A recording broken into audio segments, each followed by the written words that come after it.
श्रीराम जय श्रीराम। भारत माता की जय। भारत माता की जय।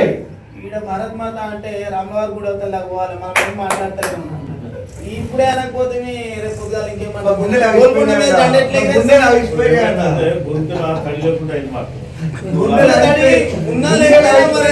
మాత్రం తగ్గదే.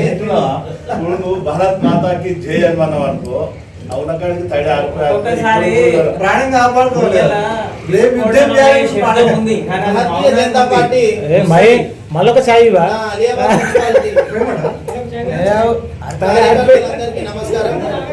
ఇక్కడికి వచ్చినటువంటి మాజీ సర్పంచ్ జిల్లా నాయకులు మామిళ్ళ అశోక్ కుమార్ గారికి మరియు అదేవిధంగా మన సీనియర్ నాయకులు తుమ్మా వివేకానందన్న గారికి, అదేవిధంగా మొన్న ఎలక్షన్లలో పోటీ చేసినటువంటి మన నరసింహన్న గారికి, మన ఉపాధ్యక్షులు గౌరవరం రమేష్ అన్న గారికి, బ్రహ్మానందరెడ్డి గారికి, నూతనంగా ఎన్నికైనటువంటి మొన్న ఎస్టీ మోర్చా అధ్యక్షులు మన భీమానాయక్ గారికి, మన నీరుడి అశోక్ కుమార్ అన్న గారికి, అదేవిధంగా ఇక్కడ ఉన్నటువంటి సీనన్న గారికి, ముఖ్యంగా నా బూత్ అధ్యక్షునికి నేను నమస్కారం తెలియజేస్తా ఉన్నాను.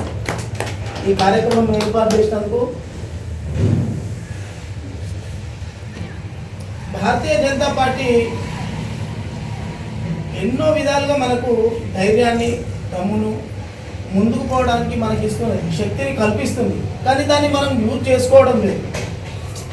కృష్ణన్న అదన్నాడు, అశోక్ అన్న ఇదన్నాడు, వాళ్ళు ఇట్లా అన్నారు, వీళ్ళు అట్లా అన్నారు, అవన్నీ పక్కకు పెట్టి భారతీయ జనతా పార్టీకి నేనేం చేస్తున్నా, నేను ఎంతవరకు కష్టం చేస్తున్నా, పార్టీ కోసం నేను ఒక 10 మంది కార్యకర్తలను కలిసినా లేదా, పార్టీని మనం అభివృద్ధి చెందడం కోసం నేను ఎంతమంది కార్యకర్తలతో కలిసి పనిచేస్తున్నా అన్న ఆలోచనలు మీరు చేయాలి.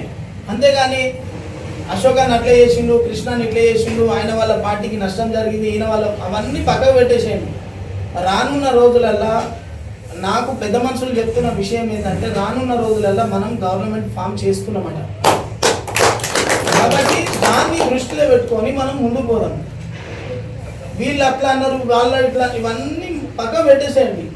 రోజు నువ్వు ఉపాధ్యక్షులు ఉన్నారండి, మీరు రోజు కార్యకర్తలను 10 మందిని కలవండి.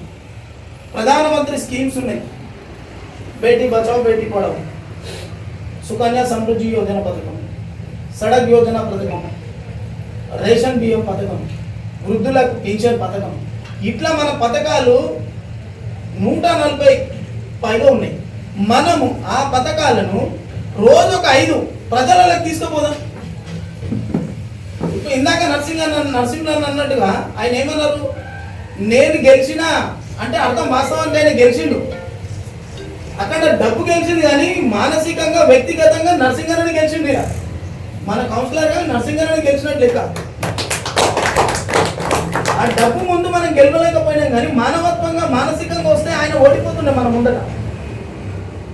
కాబట్టి మనం ఈ విధంగా మన ప్రధానమంత్రి ఇస్తున్నటువంటి స్కీములు, భారతీయ జనతా పార్టీ చేస్తున్నటువంటి అభివృద్ధి పథకాలను ప్రజల మధ్యలోకి తీసుకుపోవాలి.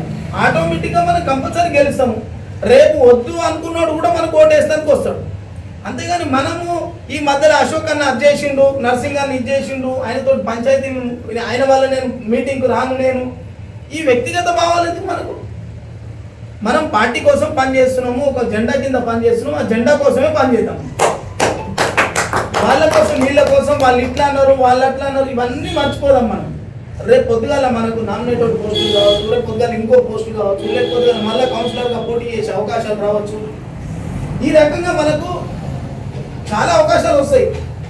రేపు పొద్దుగాల ఇంకేమన్నా మార్కెట్ కమిటీ గవర్నమెంట్ మనకు వచ్చిన తర్వాత మనకు పోస్టులు కలుగుంటే పక్కనే ఎంపీ గారు ఉన్నారు. మనము కొంతమంది గట్కేసర్, కీసరా, హైదరాబాద్, అక్కడ నుంచి మేడ్చల్, ఇటు నుంచి దుందిగాల్, అటు నుంచి ఇక్కడెక్కడ నుంచి కరీంనగర్, సిద్దిపేట నుంచి సార్ దగ్గరకు వస్తారు. మనం ఎందుకు పోతలేము? నా ఊర్లో ఒక రోడ్డు కావాలని మనం ఎందుకు పోతలేము? శ్మశాన వాటికకు కాంపౌండ్ వాల్ లేదు, ఆ కాంపౌండ్ వాళ్ళకు సంబంధించిన అవసరం అయితే మనం ప్రధానమంత్రి స్కీమ్ కింద పెట్టుకోవచ్చు. అది మనం ఆయన్ని అడగడానికి ఎందుకు పోతలేము? మనం ఈ రకంగా మనము మనకు తెలిసిన కొన్ని సమస్యలు తీసుకొని మనం అన్న దగ్గరికి వెళ్దాం. మనం ఆయన దగ్గరికి వెళ్తే నీతో పాటు 4 వస్తారు, 4తో కలిపి 10 మంది జమ అవుతాం కదా. అదే కదా అభివృద్ధి. మనం ఆ అభివృద్ధి పదంలో ముందుకు పోదాం. మనం వాస్తవానికి మొన్న జరిగిన ఎలక్షన్లలో చాలా తప్పిదాలు జరిగాయి.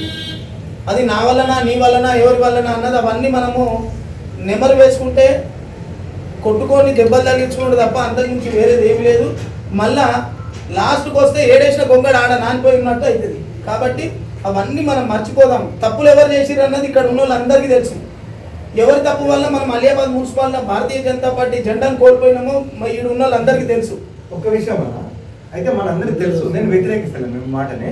నేనేమంటున్నానంటే రాష్ట్ర నాయకత్వం కానీ జిల్లా నాయకత్వం కానీ ఈ విషయం మీద సీరియస్ గా కొంచెం ఉండాలి. కాబట్టి అటువంటి వ్యక్తులు నా పైన నీ పైన నలుగురి పైన రాష్ట్ర నాయకుల దగ్గరికి పోయారు. మన దగ్గర స్థానిక ఎంపీ గారి దగ్గరికి పోయారు. ఆ వ్యక్తులను తిరస్కరించి పంపించేసిరు. నువ్వు చాలా చేసినావు కానీ నువ్వు వెళ్ళిపో, నీ అవసరం లేదుగా, నీ వల్లనే ఈ పరిస్థితి వచ్చింది మన పార్టీకి, నువ్వు వెళ్ళిపోయా అని చెప్పి అది చాలదా ఆ వ్యక్తులకు? సరి అయిన సమయంలో క్రమశిక్షణ కాబట్టి మనం ఏమనద్దు. ఒక్క నిమిషం కృష్ణ, ఇప్పుడు మీరు ఇంతమంది ఉన్నారు, ఒక ఏజ్ వచ్చిన పర్సన్ వాళ్ళకు దొంగతనం చేసిన తెలుసాలి. వాస్తవానికి తన మనస్సాక్షికి నేను తప్పు చేసిన తెలిసిన మనిషిని ఒక దగ్గరికి నిరంతరము నేను నీ దగ్గర పోయిన మనిషిని ఆ మనిషి పలకరిస్తలేడు, నేను ఆ మనిషిని నువ్వు తప్పు చేసినావంటే ఆ మనిషికి చచ్చిపోయిందంటే అంతే జరిగిన పరిస్థితి అది. కాబట్టి మీకు అందరికీ తెలుసు. ఈ రోజు మీరు అందరు ఉన్నారు, 15 మంది 20 మంది కూర్చొని మాట్లాడుతున్నాం అంటే చాలా సంతోషం. రేపు పొద్దుగాల ఇంకోసారి మీటింగ్ అయితే కంపల్సరీ 50 నుంచి 100 మంది చదువుతారు. ఎందుకు అంటారు అంటే నర్సింగ్ అని అనుకుంటాడు, రమేష్ అని అనుకుంటాడు, బ్రహ్మానంద రెడ్డి అనుకుంటాడు, శరద్ యాదవ్ కుమార్ అనుకుంటాడు. నేను 10 మందిని తీసుకొని పోతా, మీటింగ్లో నేను పాల్గొంటా. రేపు పొద్దుగానే ఏదైనా నామినేటెడ్ పోస్ట్ వచ్చినా లేకపోతే కౌన్సిలర్గా పోటీ చేసే అవకాశం వచ్చినా నాకు అవకాశం ఇస్తారు అన్న ఉద్దేశంతో నేను పార్టీకి పనిచేస్తున్నా అని చెప్పి ముందుకు పోతాం మనం. కాబట్టి మనం అవన్నీ పక్క పెట్టరు. వాస్తవానికి తప్పులు జరిగినాయి, కావాలని నేను అంటలేను. మీరు అన్నట్టు రేపు మనము బూత్ కమిటీలు కూడా చేంజ్ చేయమని చెప్పేసి అన్నారు. పార్టీ కోసం పనిచేయని వాళ్ళని కూడా తీసేయి, కొత్త కమిటీ ఏర్పాటు చేసుకోమని చెప్పి జిల్లాధిష్టానం నాకు అధికారం ఇచ్చింది. కాబట్టి కొత్త కమిటీ నిర్మాణం చేయడానికి కూడా నేను ప్రయత్నం చేస్తున్నా. ఎక్కడెక్కడ ఏమేమి చేయాలి, ఎవరెవరు పనిచేయని వాళ్ళని తీసేయమని చెప్పేసి కొత్త వాళ్ళని మనల్ని కలుపుకోమని చెప్పారు. కాబట్టి కొంతమంది ఇప్పుడు ఏం చేస్తున్నారు అంటే మీరు అన్నట్టు నర్సింగ్ అన్న, నీకు ఎందుకన్నా నేను వచ్చేస్తున్నా చేసేస్తున్నా మొత్తం ఇట్లా ఆకాశంలో మొత్తం అవి చూపించేస్తున్నారు. లాస్ట్కి వచ్చే వరకు ఆడ వచ్చేసి తొలగుండా అవుతుంది. ఆ మాటలు నమ్మే పరిచయం అవుతుంది. చేసే పార్టీని నష్టం చేసిరు. మాట అంతే ఉంటే ప్రాబ్లం లేదు. మనం ఏంటంటే ఇప్పుడు నీతోటి కానప్పుడు నువ్వు సైలెంట్ పని చేయకు. నువ్వు ఒక్కరిని వచ్చి జెండా కప్పుకొని నిలబడు, పార్టీ కోసం పని చేయి. నువ్వు పని చేస్తలేవు, నువ్వు వచ్చేటోళ్ళని పని చేయనిస్తలేవు. అట్లాంటప్పుడు మన పార్టీ ఏడ అభివృద్ధి చేస్తాడు, ఏడ అభివృద్ధిలోకి వస్తాం మనం. ఇప్పుడు ఒక నలుగురు, ఇద్దరు ముగ్గురు నలుగురు వల్ల ఈ 100 మందికి దెబ్బలు తగ్గడం అవసరం అంటున్నా నేను. నువ్వు ఒక్కరిమే లీడర్ అవసరం లేదు కదా. ఆయన ఉద్దేశం మనం కూడా లీడర్గా తయారవుతాం, మనం కూడా పార్టీ కోసం పని చేద్దాం. ప్రధానమంత్రి స్కీమ్లను మనం పబ్లిక్లో తీసుకోపోదాం. ఈ రకంగా మనం ముందుకు తీసుకోపోదాం. పార్టీలో మనం ఒక్కొక్కరం ఒక్కొక్క లీడర్గా తయారవుదాం. అంతేగాని ఆయన కొలి కృష్ణ లీడర్ ఉన్నాడు, ఇంకోలే లీడర్ ఉన్నారు, అశోక్ అనే లీడర్ ఉన్నాడు, నన్నేడో లీడర్ కానిస్తాడు అన్న ఆలోచనలు మర్చిపోండి. నువ్వు లీడర్ కావాలంటే దూసుకొని పోతూనే ఉండాలి, 10 మందిని ఎంబటేసుకోవాలి అంతే. మనం లీడర్ కావాలి, పార్టీ విధానాలకు కట్టుబడి ముందుకు పోతుండాలి. అంతేగాని మనం ఎక్కడ కూడా తగ్గొద్దు. మనం ఇప్పుడు కొన్ని చిన్న చిన్న విషయాలు ఏంటంటే, ఒకటి టైం వచ్చినప్పుడు ఏదైనా మన కార్యకర్తలకు పోలీస్ స్టేషన్ కానీ హాస్పిటల్ కానీ ఏదైనా యాక్సిడెంట్ అయినప్పుడు మండల్ బాడీ కానీ ఏదైనా ఉంటే మాకు ఫోన్ చేయండి, మేము కూడా ఇమ్మీడియట్గా వస్తాము. మనం ప్రజలలో ఉండాలంటే ఒక 3-4 కార్యక్రమాలు ఖచ్చితంగా చేయవలసింది. మనం ఏమంటే ఇప్పుడు పోలీస్ స్టేషన్ ఎవరు మనకు కనీసం ఏం తెలియని వాళ్ళకి ఎవరో కంప్లైంట్ ఇస్తారు. వాస్తవానికి ఇంతకు ముందు కూడా పోలీస్ స్టేషన్ లో ఏ కేసు ఉన్నా మనం పోయినా కొంతమంది దాన్ని డైవర్ట్ చేస్తున్నారు. దానివల్ల కొంచెం మనకు ఏముంటదంటే ఒక విలేజ్ నుంచి ప్రతి ఒక్క రిప్రజెంటేషన్ కూడా వెళదాం మనం పార్టీ నుంచి. ఎవరైతే మంచి యాక్టివ్ పని చేస్తారో ఏంటంటే ఇప్పుడు 25 మంది వచ్చారు, ఎవరికొకరికి ఆపద పడ్డది. పోలీస్ స్టేషన్, మెడికల్ షాపు, లేదనుకుంటే రేషన్ కార్డు, బియ్యంలో అట్లా ప్రజలకు ఇప్పుడు ఇంతకుముందు కృష్ణ అన్నట్టు ప్రధానమంత్రి చెప్పినటువంటి పథకాలు ప్లస్ మనం కూడా సర్వే చేయాలి. నేను ఇప్పుడు నేనున్న కడ వేసుకునే కాఫీ వచ్చి కూర్చున్న మీటింగ్ చెప్పిన పోయినా కూడా ఓటే ఇది ప్రజలల్లా నిమగ్నమై మనం అవన్నీ ప్రజలకు తీసుకోపోతే ఇదంతా చాయ్ పే చర్చ కార్యక్రమం మనం అందరం కలిసి కట్టుకుంటే ముందుకు తీసుకోపోదాము. చిన్న చిన్న సమస్యలు ఏమైనా ఉంటే మనం ఎంపీ గారి దృష్టికి తీసుకోపోదాము. అవి అన్ని మనం మనకున్న చిన్న చిన్న ప్రాబ్లమ్స్ అయినా సరే సాల్వ్ చేసుకుందాం. ఏమైనా రోడ్డు లేకపోతే రోడ్డు అడుగుదాము ఎంపీ గారిని, ఇంకేమైనా డ్రైనేజ్ ఏమైనా ఉన్నా సరే అవి అడుగుదాము. లేకపోతే ఈ మనకి ఎన్ని సమస్యలు లేవు ఆ సమస్యలలో ఒకటి రెండు తీసుకొని మనం వెళ్దామని నా ఉద్దేశం. మనం అందరం కలిపి ఈ రకంగా మనం ఒక లీడర్ను కలుస్తుంటే పక్క వాళ్ళకు కూడా ఏమైపోతుంది అంటే అరే వాళ్ళు పోతున్నారు ఎంపీ గారితో మాట్లాడుతున్నారు, ఈ చిన్న చిన్న ఈ పబ్లిక్ సమస్యలను క్లియర్ చేస్తున్నారు అన్నటువంటి ఉద్దేశం పబ్లిక్లోకి వెళ్ళిపోతుంది మనకి. కాబట్టి మనం అందరం పబ్లిక్ కోసం సేవ చేయడానికి మన ప్రధానమంత్రి ఇస్తున్న స్కీమ్లను పబ్లిక్లో తీసుకుపోదామని నా ఉద్దేశం. ఇప్పుడు మన కృష్ణ తెలియకుండా పనిచేసిండు. నేను ఒక 50 మంది ఎంపీ దగ్గరకు పోయాను. అయ్యా మీకు దండం పెడతాం సార్, మాకు నీకు దండం పెడతాం, మాకు మంచి జరిగిందని.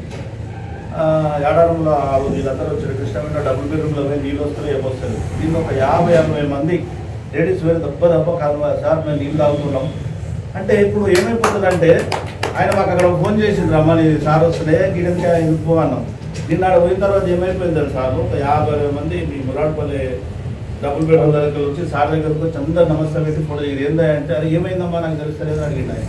లేదు సార్ మీరు వచ్చి చెప్పినప్పుడు వచ్చి మాకు సీరియస్ నీళ్ళు వస్తున్నాయి, మీ కడుపు సలగకుండా నీళ్లు తాగుతున్నాం అంటే ఇప్పుడు ఏమైపోతుంది అంటే చిన్న ఇష్యూ అది. ఒక గంట సేపు టైం కేటాయించిండు, 10 మంది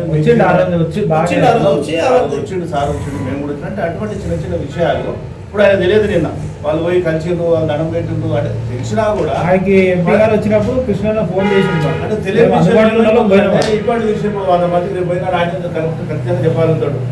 మేమే చెప్పిన నీళ్ళు వచ్చినాయి అంటే అటువంటి ఇంపార్టెంట్ అది పరిస్థితి. మనము లోపల ఉన్నటువంటి అది తీసేసి మనశ్శాంతిగా మనం ముందుకు పోదాం అందరం కలిసి కట్టుకుండి.